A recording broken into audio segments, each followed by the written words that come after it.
हमारे देश का संविधान, हमारे देश का कानून हर एक शहरी को ये हक देता है कि अगर जिस जगह वो रह रहा है वहां वो अपना वोट बनाना चाहे तो बना सकता है। सत्य कहेंगे, सत्य लिखेंगे, सत्य चलेंगे।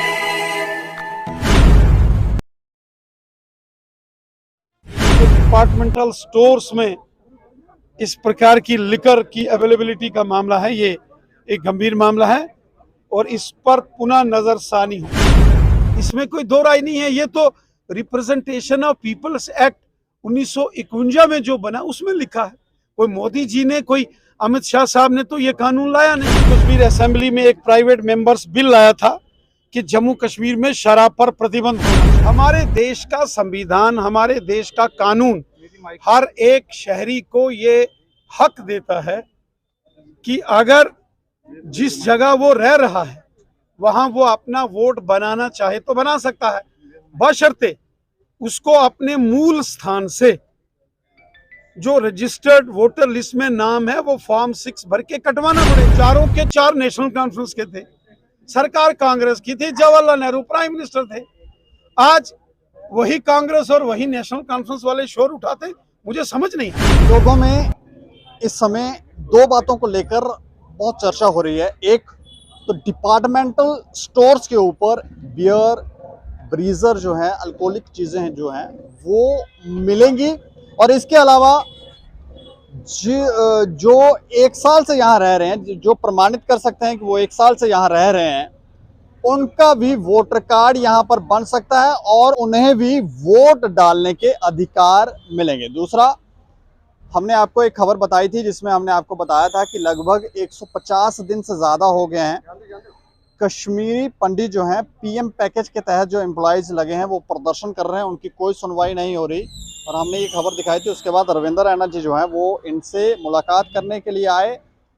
इन तीनों टॉपिकों के ऊपर रविंद्र रैना जी क्या कहते हैं, आइए जानिए। देखिए, जो कश्मीरी पंडित हमारे भाई बहन कश्मीर के अंदर जो पीएम पैकेज के तहत काम करते हों या जो नॉन पीएम पैकेज के तहत भी लगे हों, या जो ऑल रिजर्व कैटेगरीज के हमारे भाई बहन जो वहाँ काम करते हैं, उनके कुछ जेन्युइन कंसर्न हैं, चाहे वो सिक्योरिटी रिलेटेड इश्यूज हों, वो सारे कंसर्न हल करने की ज़रूरत है।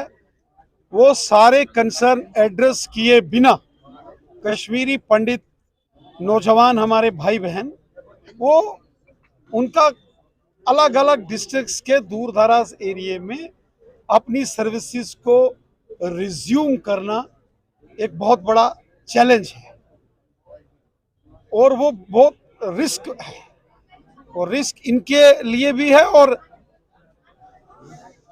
गवर्नमेंट्स के लिए भी चैलेंज है। इसलिए जब तक सारे कंसर्न हल नहीं हो जाते, मैं लेफ्टिनेंट गवर्नर श्रीमान मनोज सिन्हा साहब से ये गुजारिश करता हूं कि वो कश्मीरी पंडित भाई बहन या ऑल रिजर्व कैटेगरीज के भाई बहन जो कश्मीर के अलग अलग कोनों में काम करते हैं, इनके जेन्युइन कंसर्न्स हम सब मिलकर एड्रेस करें और फिर ये अपना काम रिज्यूम करेंगे। तब तक आप चाहते हैं कि इनको रिलोकेशन यहाँ होनी चाहिए? देखिए, जान बहुत इंपॉर्टेंट होती है। कश्मीरी पंडित हो या जम्मू का डोगरा हो जहां काम करता है, कोई घबराने वाले लोग नहीं हैं। कश्मीरी पंडितों ने जंग लड़ी है, एक नहीं हजारों जंगें लड़ी हैं, लेकिन जानबूझ के किसी को भी मौत के कुएं में नहीं डाला जा सकता। एक और वो जो महबूबा मुफ्ती ने आज बड़ा हमला बोलते हैं कि ये लोग क्या कर रहे हैं, पहले 25 साल 15 साल बोल रहे थे, अब 1 साल से जो वोटिंग लिस्ट उसमें वोट डाल सकते हैं, ये क्या कर रही है बीजेपी? षड्यंत्र है। देखिए, जो रिप्रेजेंटेशन ऑफ पीपल्स एक्ट 1951 है, हमारे देश का संविधान, हमारे देश का कानून हर एक शहरी को ये हक देता है कि अगर जिस जगह वो रह रहा है वहां वो अपना वोट बनाना चाहे तो बना सकता है, बशर्ते उसको अपने मूल स्थान से जो रजिस्टर्ड वोटर लिस्ट में नाम है वो फॉर्म 6 भर के कटवाना पड़ेगा। इसलिए जो लोग जम्मू कश्मीर में बाहर से रह रहे हैं, कई सालों से रह रहे हैं, अगर वो अपना वोट पीछे डिलीट कराएंगे और आधार के साथ लिंक करा के यहां रह सकते हैं, इसमें कोई दो राय नहीं है। ये तो रिप्रेजेंटेशन ऑफ पीपल्स एक्ट 1951 में जो बना उसमें लिखा है। कोई मोदी जी ने, कोई अमित शाह साहब ने तो ये कानून लाया नहीं है। लेकिन महबूबा हो, नैन्सी हो, पीपल्स कॉन्फ्रेंस हो, आजाद साहब ने भी कहा कि ये गलत है, ये गलत है। देखिए, द पीपल्स रिप्रेजेंटेशन एक्ट 1951 किसने लाया था? वो तो कांग्रेस के जमाने में लाया। और वो जो कॉन्स्टिट्यूएंट असेंबली थी जिसमें ये कानून पास किया गया, उस कॉन्स्टिट्यूएंट असेंबली में, चूंकि उस वक्त पार्लियामेंट नहीं था देश 1950 में, तो कॉन्स्टिट्यूएंट असेंबली थी, उसमें जम्मू कश्मीर के 4 लोग थे जो नॉमिनेटेड थे, जिसमें हांजानी शेख मोहम्मद अब्दुल्ला थे, मौलाना मसूदी साहब थे, मिर्जा अफजल बेग थे और मोतीराम बेगड़ा थे। चारों के 4 नेशनल कॉन्फ्रेंस के थे। सरकार कांग्रेस की थी, जवाहरलाल नेहरू प्राइम मिनिस्टर थे। आज वही कांग्रेस और वही नेशनल कॉन्फ्रेंस वाले शोर उठाते, मुझे समझ नहीं आती। सर मैं ये जानना चाह रहा हूँ, मंदिरों के शहर में अब ये एक फैसला लिया गया है कि डिपार्टमेंटल स्टोर्स पर बियर ब्रीजर मिलेंगे, ये कैसे देख रहे हैं आप लोग? जम्मू कश्मीर एक बॉर्डर स्टेट है। मैं जब 2014 में एमएलए बना था, मैंने जम्मू कश्मीर असेंबली में एक प्राइवेट मेंबर्स बिल लाया था कि जम्मू कश्मीर में शराब पर प्रतिबंध होना चाहिए। टोटल जम्मू कश्मीर में शराब की बिक्री को प्रतिबंधित कर देना चाहिए और तमाम प्रकार के जो नशे हैं वो जम्मू कश्मीर से हमको ख़त्म करने हैं, क्योंकि ये बॉर्डर स्टेट है।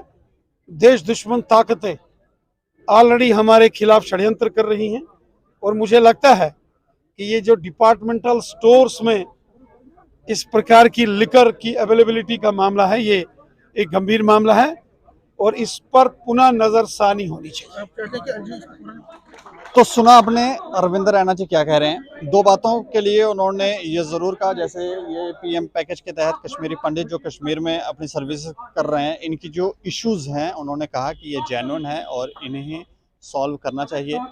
और इसके अलावा जो वोटर जो हैं, जो नए वोटर बनाने की जो प्रावधान रखे गए हैं वो ऐसा नहीं है। उन्होंने कहा कि प्रधानमंत्री, गृह मंत्री ने कोई अचानक फैसला लिया है, कोई कानून बनाया है, तो उसके तहत जो है ये सब किया जा रहा है। ये पहले से कानून बने हुए हैं, उन्हीं को इम्प्लीमेंट किया जा रहा है।